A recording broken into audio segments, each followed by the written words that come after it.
মেলায় গিয়ে হঠাৎ করে যদি কারেন্ট অফ হয়ে যায় তাহলে কিরকম অবস্থার মধ্যে পড়তে হয় সেই ঘটনাই তোমাদের সাথে শেয়ার করব। অনেকদিন পর মায়ের সাথে তো পেরিয়েছিলাম মেলাতে, যদিও মেলাতে যাওয়ার কোনো কথাই থাকেনি, অনেকদিন ধরে মেলাতে কিন্তু গিয়েছি, সেই জন্য আজকেই তো আমাদের এখানে লাস্ট মেলা রয়েছে, তাই ভাবলাম একবার জাস্ট ঘুরেই আসি।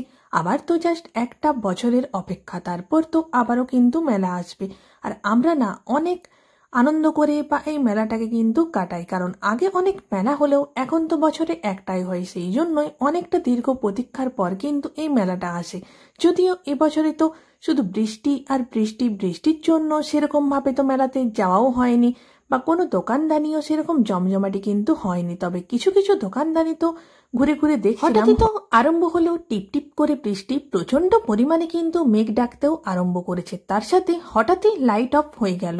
এই প্রথমবার আমি তো মেলাতে গিয়ে এরকম অন্ধকারের মধ্যেই দাঁড়িয়ে রয়েছি, চারিদিকে অনেক লোকজন রয়েছে, তবে সকলেই তো চিৎকার করছিল যে এরকম ভাবে লাইট কিভাবে যেতে পারে, কারণ সবটাই তো জেনারেটরের সাহায্যে হয়, তাহলে কারেন্ট অফ কেন হলো। কিন্তু মিনিট 5 জন্যই কিন্তু অফ হয়েছিল, তার মাঝখানেই কিন্তু আবার কারেন্ট দিয়েও দিয়েছিল। এরকম তো শুধু একবার নয়, 3 থেকে 4 বার কিন্তু হলো, আমরাকে কিন্তু ওই অন্ধকারের মধ্যেই দাঁড়িয়ে থাকতে হয়েছে। মেলাতে দেখো আজকে লাস্টের দিন হলেও কিছু পরিমাণে লোকজন তো রয়েছে। প্রথমেই আজকে কিন্তু চলে গেছিলাম ঘুগনি খাওয়ার জন্য, কারণ মেলার ঘুগনি আমার তো অনেক অনেক অনেক বেশি ভালো লাগে, তোমরা তো সকলেই জানো।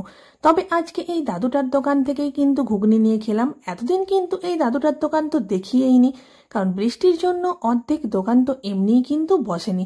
প্রথমেই ঝাল ঝাল ঘুগনি খেয়ে নিলাম, প্রচণ্ডই তো দারুণ লাগলো। তারপর সেখান থেকে বেরিয়েই দেখতে পেলাম সুন্দর সুন্দর কিছু নাইট বাল্ব। দেখো নাইট বাল্বের মধ্যেও কিন্তু ঠাকুরের ছবি দেওয়া রয়েছে। তারপর খেলাম ফুচকা, আর ফুচকা খেয়ে এত পরিমাণে ঝাল লেগে গেছে যে আইসক্রিমও তো খেয়ে নিলাম।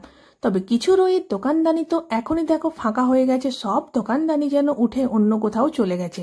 যদিও বলা ছিল আজকেই লাস্ট, কিন্তু তার আগেই দেখো অর্ধেক অর্ধেক দোকান তো সব গুটিয়ে কিন্তু চলে গেছে।